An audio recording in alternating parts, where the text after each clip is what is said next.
Hello friends, welcome to my channel technical Syed में। और आज हम स्टार्ट करेंगे HTML5 जो कि HTML का लेटेस्ट वर्जन है उसकी ट्यूटोरियल सीरीज। और अगर आप वेब डेवलपमेंट में बिल्कुल बिगनर हैं या फिर आप HTML में बिल्कुल बिगनर हैं तो ये वीडियो सीरीज आपके लिए बहुत ज़बरदस्त होने वाली है, क्योंकि हम HTML में बिल्कुल बेसिक लेवल से लेकर एडवांस लेवल तक जाएंगे और फिर उसके बाद हम दूसरी लैंग्वेजेस भी सीखेंगे जो कि वेब डेवलपमेंट में बहुत ज़्यादा ज़रूरी होती हैं। और इसके अलावा हर एक वीडियो ट्यूटोरियल के डिस्क्रिप्शन में आपको सोर्स कोड का लिंक भी मिल जाएगा। और आज के वीडियो ट्यूटोरियल में हम ये देखेंगे कि HTML क्या होती है और वेब डेवलपमेंट में इसका क्या रोल है और ये वेबसाइट बिल्ड करने में हमारी कितनी मदद करती है।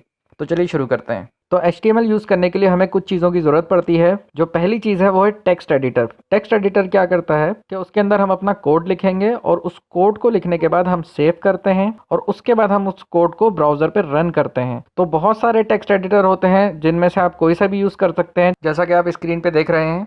पहला है विजुअल स्टूडियो कोड जो कि हम यूज़ करेंगे। उसके बाद सबलाइम टेक्स्ट एडिटर है, एटम है।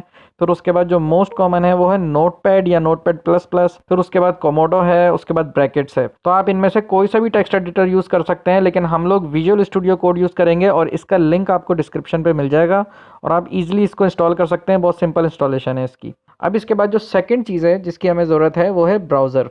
अब वेब ब्राउज़र में आप कोई सा भी ब्राउज़र यूज़ कर सकते हैं, जैसा कि गूगल क्रोम है, फिर ओपेरा है, फिर मोजिला है, फिर इंटरनेट एक्सप्लोरर है। वैसे इंटरनेट एक्सप्लोरर जो है वो भी वर्क करता है, लेकिन उसको ना ही यूज़ करें तो ज़्यादा बेटर है, क्योंकि इंटरनेट एक्सप्लोरर बहुत सारी फंक्शनैलिटीज़ को सपोर्ट नहीं करता। तो जो बेस्ट इसमें ब्राउज़र है वो है गूगल क्रोम। तो मैं सजेस्ट करूँगा कि आप गूगल क्रोम ही यूज़ करें। तो अब हम पहले समझते हैं कि HTML हम कहते किसे हैं। तो HTML stands for hyper text markup language. अब ये जो हाइपर टेक्स्ट है ये मैं बाद में एक्सप्लेन करूंगा। पहले हम समझते हैं कि इसको हम मार्कअप लैंग्वेज क्यों कहते हैं। इसे हम मार्कअप लैंग्वेज इस वजह से कहते हैं, आप स्क्रीन पर ये एक इमेज देख रहे होंगे, ठीक है। अब यहाँ पे लेफ्ट साइड पे कुछ सेंटेंसेस लिखे हुए हैं और राइट साइड पे भी लिखे हुए हैं। अब लेफ्ट साइड पे जो सेंटेंसेस लिखे हुए हैं, हर एक सेंटेंस से पहले एक सिंबल भी बना हुआ है। ये आपको नज़र आ रहे होंगे सारे के सारे, ठीक है। अब जैसे ये सबसे पहले जो लिखा हुआ है डिलीट अ वर्ड, और इससे पहले एक सिंबल बना हुआ है। मतलब ये सिंबल अगर मैं किसी वर्ड के ऊपर बना दूं तो ये सिंबल का मतलब ये है कि इस वर्ड को डिलीट कर दो। अब जैसे यहाँ पे राइट साइड पे लिखा हुआ है एप्पल्स आर सो गुड, अब यही सिंबल सो के ऊपर बना हुआ है, ठीक है। अब इसका मतलब ये कि जिस बंदे ने भी इस डॉक्यूमेंट को प्रिंट करना होगा उस बंदे को हम ये बता रहे हैं, या फिर कोई एडिटर होगा वो, तो उस एडिटर को हम ये कह रहे हैं कि ये जो सेंटेंस है एप्पल्स आर सो गुड, इसमें से सो को डिलीट कर दो और सिर्फ एप्पल्स आर गुड प्रिंट होना चाहिए। इसी तरीके से अब सेकंड आप देख सकते हैं यहाँ पे लिखा हुआ है डिलीट अ लेटर और इससे पहले एक फॉरवर्ड स्लैश का सिंबल बना हुआ है, ठीक है। अब राइट साइड पे लिखा हुआ है एप्पल्स आर सो गुड, अब यहाँ पे 3 दफ़ा पी बना हुआ है एप्पल में, तो मतलब इसकी स्पेलिंग जो है वो गलत है। अब इस सिंबल का मतलब है डिलीट अ लेटर, मतलब इंग्लिश अल्फ़ाबेट्स का एक सिंगल लेटर अगर हमने डिलीट करना हो तो उसके लिए हम ये सिंबल यूज़ करते हैं। और हमने एक पी के ऊपर ये सिंबल लगाकर हमने ये बताया है एडिटर या फिर प्रिंटर को, या जिस बंदे ने भी प्रिंट करना है इसको, उसको हमने ये बताया कि भाई ये एक पी जो है इसको डिलीट कर देना, मतलब यहाँ से रिमूव कर देना और करेक्ट सेंटेंस फिर बनेगा, ठीक है। तो इस तरीके से पहले सिंबल्स यूज़ होते थे जब तक हमारे पास एक प्रिंट मीडिया होता था, जब तक डिजिटल मीडिया नहीं होता था। अब यही जो सिंबल्स हैं बेसिकली, इन सिंबल्स को HTML में हमने टैग के तौर पे बना दिया है। मतलब ये सिंबल्स जो काम इस इमेज में सेंटेंसेस के साथ कर रहे हैं, यही काम HTML में टैग्स हमारे टेक्स्ट के साथ करते हैं। मतलब ये कि HTML के जो टैग्स होते हैं वो हमारे टेक्स्ट को मैनिपुलेट कर रहे होते हैं, हमारे सेंटेंसेस को, या जो भी हमारा कंटेंट होता है या हमारे इमेज भी होते हैं उनको भी हम कंट्रोल करते हैं इसी तरीके के सिंबल्स के ज़रिए। ये बताने का मकसद ये है कि आपको ये समझ आ जाए कि इस लैंग्वेज को हम मार्कअप क्यों कहते हैं। तो इन सिंबल्स या HTML में टैग्स के ज़रिए हम टेक्स्ट को मार्क कर रहे होते हैं। बेसिकली मार्क करके ये बता रहे होते हैं कि भाई इस टेक्स्ट, इस सेंटेंस, इस वर्ड या इस लेटर के साथ क्या करना है। जब इसको फाइनली प्रिंट किया जाएगा या फाइनल आउटपुट जो होगा हमारा वो कैसा नज़र आना चाहिए, उसको बेहतर बनाने के लिए हम मार्क करके बताते हैं कि ये फॉन्ट ऐसा होना चाहिए, ये टेक्स्ट ऐसा दिखना चाहिए। तो रिज़ल्ट को बेटर बनाने के लिए हमें यहाँ पे टैग्स यूज़ करने पड़ते हैं। तो ये बेसिकली HTML होती है। अब इसके अलावा HTML क्या करती है, अब वो मैं आपको प्रैक्टिकली बताता हूँ। अब अगर मैं प्रैक्टिकली एक्सप्लेन करूँ कि HTML बेसिकली करती क्या है, तो HTML का असल काम होता है वेब पेजेस का स्ट्रक्चर क्रिएट करना। और वेब पेजेस किसे हम कहते हैं, जैसे कि आप ये स्क्रीन पे देख रहे हैं, ये मेरी ऑफिशियल वेबसाइट है और इसका नेम है technicalsayyed.com। अब इसमें जो टेक्निकल सैयद है वो हमारा डोमेन नेम है, सही है। और किसी एक डोमेन नेम के अंदर अगर एक या एक से ज़्यादा रिलेटेड वेब पेजेस हों तो उसे हम वेबसाइट कहते हैं। अब ये एक वेब पेज है, ये जो फ्रंट पे आपके खुला हुआ है ये मेरा होम का वेब पेज है। अब मैंने सेकंड वेब पेज पे जाना है तो यहाँ पे मैं वीडियोस पे क्लिक करूँगा तो ये मेरा वीडियोस का वेब पेज ओपन हो गया। इसके बाद यहाँ पे ब्लॉग पे क्लिक किया तो ये मेरा ब्लॉग का वेब पेज ओपन हो गया। अब दोबारा से होम पे जाते हैं तो आप ये देख सकते हैं। अब ये जो सारे लिंक्स हैं जिन पे अभी हमने विजिट किया, ये सारे के सारे लिंक्स कहलाएंगे हाइपर टेक्स्ट। हाइपर टेक्स्ट मतलब जब हम सिंपल टेक्स्ट को क्लिकेबल बना दें। क्लिकेबल बनाने से मतलब कि अगर हम उन पर क्लिक करें तो वो किसी दूसरे वेब पेज या किसी भी दूसरे लिंक पर हमें ले जाएं, तो फिर उस टेक्स्ट को हम कहेंगे हाइपर टेक्स्ट। तो इसीलिए हम HTML का जो नेम है उसमें हम हाइपर टेक्स्ट भी यूज़ करते हैं, क्योंकि ये लैंग्वेज हमें अलाउ करती है किसी भी टेक्स्ट को हाइपर टेक्स्ट बनाने के लिए, तो इसलिए इसके नेम में हाइपर टेक्स्ट भी यूज़ होता है। अब हर एक वेब पेज का जो स्ट्रक्चर है वो बनाना HTML का काम है। अब वो स्ट्रक्चर कैसे बनाती है, वो एलिमेंट्स की सीरीज़ के ज़रिए बनाती है। अब एलिमेंट्स हम किसे कहते हैं, उसकी सीरीज़ क्या होती है, वो अब हम समझते हैं अपने विजुअल स्टूडियो कोड में जाके, जो कि हमारा टेक्स्ट एडिटर है। अब यहाँ पे आप देख सकते हैं ये हमने विजुअल स्टूडियो कोड ओपन कर लिया है, ठीक है। अब सबसे पहले जो आपने काम करना है, यहाँ पे आप यहाँ एक्सटेंशन पे क्लिक करें, यहाँ पे आके आपने लिखना है HTML बॉयलर प्लेट, ठीक है। अब हमने सिर्फ HTML बॉयलर लिखा तो यहाँ पे रिजल्ट में पहली जो सजेशन आई है वो ये आई है HTML बॉयलर प्लेट की।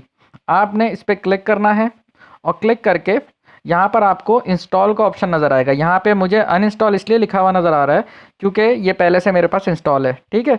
इसको इंस्टॉल करने के बाद आपने यहाँ पे फाइल पे आना है। फाइल पे आने के बाद आपने न्यू फाइल पे क्लिक करना है और यहाँ पे आप देख सकते हैं यहाँ पे एक न्यू फाइल ओपन हो गई है। अब इसको पहले आपने सेव करना है, तो यहाँ पे आप सेव पे क्लिक करेंगे और यहाँ पे आके मैं इसको डेस्कटॉप पे ही सेव कर लेता हूँ।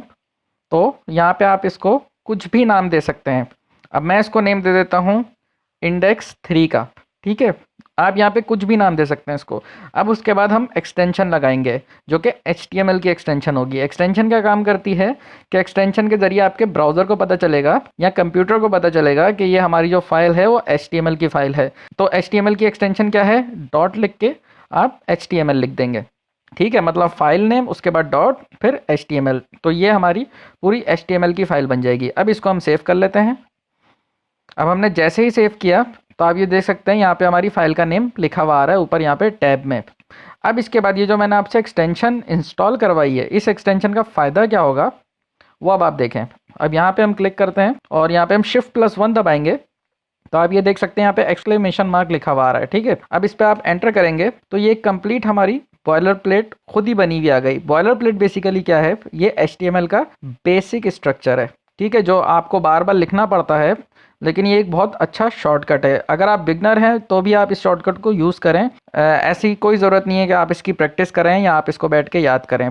तो अब हम सबसे पहले समझते हैं कि हम टैग किसे कहते हैं और एलिमेंट किसे कहते हैं। हम यहाँ पे ब्रैकेट ओपन करते हैं, उसके बाद हम टैग नेम लिखेंगे। जैसे कि पैराग्राफ एक टैग होता है, उसका जो नेम होता है वो P होता है। अब उसके बाद हम ब्रैकेट क्लोज कर देंगे, ठीक है। अब इसे हम कहते हैं ओपनिंग टैग। और आप ये देख सकते हैं ऑटोमेटिकली जो हमारा VS कोड है, जो टेक्स्ट एडिटर है, उसने क्लोजिंग टैग ऑटोमेटिकली ऐड कर दिया है। तो ये एक अच्छी बात है VS कोड की, ठीक है, मतलब विजुअल स्टूडियो कोड की। तो एक ओपनिंग टैग होता है, फिर उसके बाद एक क्लोजिंग टैग होता है।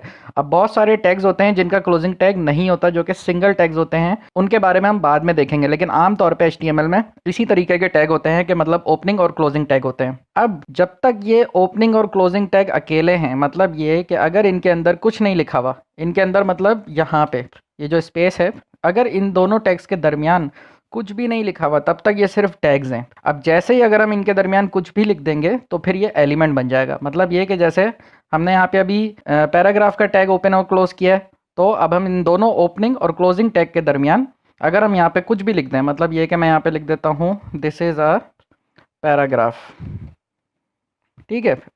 अब ये एलिमेंट बन चुका है पूरा। अब दूसरी जो समझने की चीज़ है जो बहुत ज़्यादा इंपॉर्टेंट है वो ये है कि ये जो हेड का एलिमेंट है, यहाँ पे आप देख रहे हैं ये जो हेड का ओपनिंग टैग है और यहाँ पे ये जो हेड का क्लोजिंग टैग है, इस टैग के अंदर जो कुछ भी लिखेंगे वो हमारे ब्राउज़र पे शो नहीं होगा।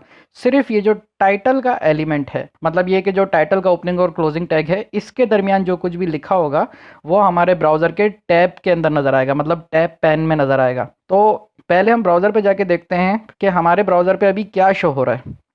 तो हमारी फ़ाइल कहाँ पे सेव थी, ये रही, ठीक है, index3.html। इसको हम ओपन करते हैं और इस फाइल में आप आके देखेंगे तो यहाँ पे दिस इज़ अ पैराग्राफ लिखा हुआ आ गया। ठीक है, ये क्या लिखा हुआ है, ये जो हमने कंटेंट लिखा था यहाँ पे। अब यहाँ पे सिर्फ ये लिखा हुआ है, लेकिन इसके अलावा कोई सी भी दूसरी इन्फॉर्मेशन यहाँ पे लिखी हुई नहीं आई है। वो क्यों नहीं आई है, क्योंकि हम जो कुछ भी बॉडी एलिमेंट के अंदर लिखते हैं, मतलब बॉडी के ओपनिंग टैग और बॉडी के क्लोजिंग टैग के अंदर हम जो कुछ भी लिखेंगे सिर्फ वही हमारे ब्राउज़र पे शो होगा। उसके अलावा सिर्फ टाइटल शो होगा वो यहाँ पे। ये डॉक्यूमेंट जो लिखा हुआ है ये बेसिकली हमारे टाइटल के अंदर लिखा हुआ है। अगर हम यहाँ पे लिख दें HTML डॉक्यूमेंट, ठीक है, और इसको हम सेव करते हैं। वैसे VS कोड के अंदर ऑटोमेटिकली सेव हो जाती है फ़ाइल, तो इसलिए मैं यहाँ पे सेव नहीं कर रहा बार बार। अब मैं जाके रिफ़्रेश करूँगा तो आप ये देख सकते हैं यहाँ पे अब HTML डॉक्यूमेंट लिखा हुआ आ चुका है। सही है, इतना समझ आ गया।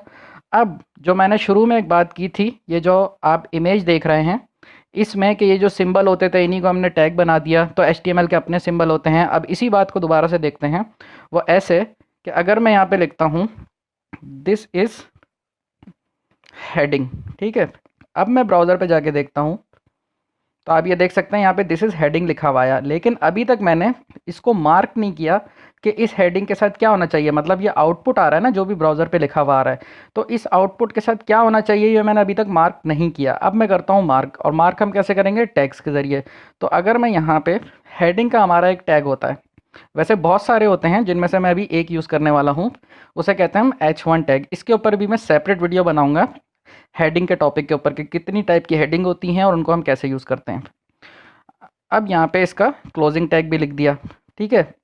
अब हेडिंग H1 जो है इसका ओपनिंग टैग और ये क्लोजिंग टैग। अब मैंने ये बता दिया बेसिकली ब्राउज़र को कि ये जो दिस इज़ हेडिंग लिखा हुआ है ना, ये हेडिंग है, ये मैंने मार्क कर दिया इन टैग्स के ज़रिए, ठीक है। अब ब्राउज़र जो है इसको एज अ हेडिंग डील करेगा। वैसे H1 हमारी सबसे बड़ी हेडिंग होती है, मेन हेडिंग, तो अब ये एज अ हेडिंग हमारा ब्राउज़र इसको डील करेगा। तो अब हम ब्राउज़र पे आते हैं और रिफ़्रेश करेंगे तो आप ये देख सकते हैं अब ब्राउज़र ने इसको, इसका फ़ॉन्ट वगैरह सब कुछ लार्ज कर दिया है और इसको बिल्कुल हेडिंग की तरह डील किया जैसे कि एक मेन हेडिंग होती है, ठीक है। अब इसका साइज़ वगैरह हम बहुत सारी चेंजिंग कर सकते हैं, लेकिन फ़िलहाल मैंने आपको ये समझाने के लिए बताया है कि HTML क्या कर रही होती है, ठीक है। और यही बेसिकली हमारा एक और एलिमेंट भी हो गया। ये एक हेडिंग का एलिमेंट कह सकते हैं आप इसको, और इसको आप एक पैराग्राफ का एलिमेंट कह सकते हैं। अब बात करते हैं ये जो HTML का ओपनिंग टैग है, ये HTML का ओपनिंग टैग यहाँ पर है और HTML का क्लोजिंग टैग ये रहा, सही है। अब HTML का जो टैग होता है इसे हम रूट टैग कहते हैं। ये HTML का रूट टैग है। इस टैग के अंदर अंदर ही हम सब कुछ लिखते हैं, मतलब हेड का जो एलिमेंट है ये पूरा का पूरा इस HTML के अंदर ही है, और बॉडी का एलिमेंट भी पूरा का पूरा इस HTML के एलिमेंट के अंदर ही है। अब मैं इन सबको एलिमेंट क्यों कह रहा हूँ, मतलब इस HTML के ओपनिंग और क्लोजिंग टैग को भी मैं एलिमेंट कह रहा हूँ, बॉडी के ओपनिंग और क्लोजिंग टैग को भी एलिमेंट कह रहा हूँ, और हेड को भी एलिमेंट ही कह रहा हूँ। वो इस वजह से क्योंकि ये खाली नहीं है, इनके ओपनिंग और क्लोजिंग टैग के अंदर कुछ ना कुछ है, तो इसलिए मैं एलिमेंट कह रहा हूँ। अब फॉर एग्जाम्पल अगर मैं यहाँ से इन दोनों एलिमेंट्स को डिलीट कर देता हूँ, हेडिंग और पैराग्राफ के, अब ये बॉडी के सिर्फ टैग रह गए। अब ये बॉडी का एलिमेंट नहीं रहा, अब ये सिर्फ टैग रह गया, ठीक है। अब मैं दोबारा से ले आता हूँ तो अब ये बॉडी का एलिमेंट बन गया। तो इसी चीज़ को हम कहेंगे सीरीज़ ऑफ एलिमेंट्स, और इसी सीरीज़ ऑफ एलिमेंट्स से हम वेब पेज का स्ट्रक्चर बनाते हैं। तो इसलिए मैंने स्टार्ट में कहा था कि एलिमेंट्स की सीरीज़ के ज़रिए हम वेब पेज का स्ट्रक्चर बनाते हैं, ठीक है। अब जैसे ये मेरी वेबसाइट है तो इसके अंदर जितने भी एलिमेंट्स हैं, मतलब ये आप देख सकते हैं बहुत सारे इसके अंदर एलिमेंट्स यूज़ हुए हुए हैं, और भी बहुत सारी चीज़ें यूज़ हुई हुई हैं। उसके लिए आपको CSS और दूसरी लैंग्वेजेस आपको लर्न करनी पड़ेंगी, लेकिन जहाँ तक HTML की बात है, इसके अंदर जितने भी एलिमेंट्स इस वक्त हैं वो HTML पे ही बने हुए हैं, और जो कुछ भी इधर नज़र आ रहा है ये बॉडी के एलिमेंट के अंदर ही लिखा हुआ है। अगर मैं यहाँ राइट क्लिक करूँ और इसके पेज सोर्स पे जाऊँ जिधर मैं इस वेब पेज का कोड देख सकता हूँ, और उसके बाद ये जो आप देख रहे हैं बॉडी का एलिमेंट, ये बॉडी का टैग जो है ओपनिंग टैग, इसके अंदर अंदर जो कुछ भी लिखा हुआ है, जो कुछ भी, वो यहाँ पे शो हो रहा है इस वक्त, ये हमारे वेब पेज में शो हो रहा है। तो बेसिकली ये HTML का असल काम है जो अभी आपने सीखा।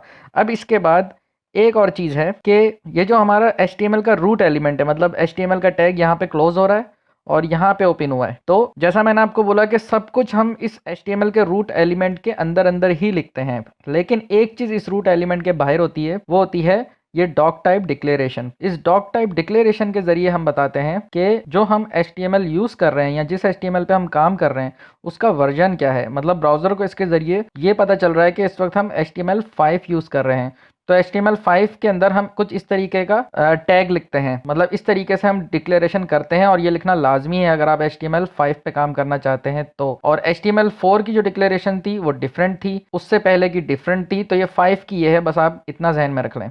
ठीक है, मतलब ये कि ओपनिंग टैग, उसके बाद एक एक्सक्लेमेशन मार्क है यहाँ पे, उसके बाद हम डॉक टाइप लिखते हैं, फिर HTML लिखते हैं। तो बस इतना ही इसको समझना ज़रूरी है, इससे ज़्यादा ये इतनी ज़्यादा इंपॉर्टेंट चीज़ है नहीं। बाकी जो हमारे समझने की चीज़ें थी वो हमने तकरीबन सारी कवर कर ली हैं। तो ये बेसिक चीज़ें हैं जो कि आपको लाजमी समझ आ जानी चाहिए जब आप HTML स्टार्ट करते हैं। तो अब इसके बाद और जो इंपॉर्टेंट चीज़ है वो ये है कि ये जो मेटा के टैग्स आप देख रहे हैं, आप ये देख रहे होंगे इनका क्लोजिंग टैग नहीं है। ठीक है, तो इनके ऊपर मैं एक सेपरेट वीडियो बनाऊंगा कि ये क्या है क्या नहीं है, ये भी। और बेसिकली इस टाइटल के अलावा हम इस हेड के एलिमेंट के अंदर डॉक्यूमेंट के बारे में जो मेटा डाटा है, जो इन्फॉर्मेशन है डॉक्यूमेंट के बारे में, हम वो देते हैं। तो इस मेटा एलिमेंट के ऊपर मैं सेपरेट वीडियो बनाऊंगा, तो वो भी आप देख लीजिएगा। सही है। अब इसके अलावा ये जो लिखा हुआ है, जैसे यहाँ पे ये LANG, ये लैंग लिखा हुआ है, फिर ये आप ये देख सकते हैं ये कार सेट लिखा हुआ है, फिर नेम लिखा हुआ है, फिर कंटेंट लिखा हुआ है, ये सारे एट्रीब्यूट्स हैं। तो मेरा नेक्स्ट ट्यूटोरियल इन एट्रीब्यूट्स के ऊपर ही होगा कि ये एट्रीब्यूट्स क्या होते हैं बेसिकली। और इसके अलावा जितनी भी चीज़ें हैं फिर हम आगे वीडियोस में कवर करेंगे। मेरे ख्याल में इंट्रोडक्शन के लिए इतना बहुत है। तो अगर आपको वीडियो पसंद आई है तो इसे लाइक करें और चैनल को सब्सक्राइब करें। तो मिलते हैं नेक्स्ट वीडियो में। Thanks for watching.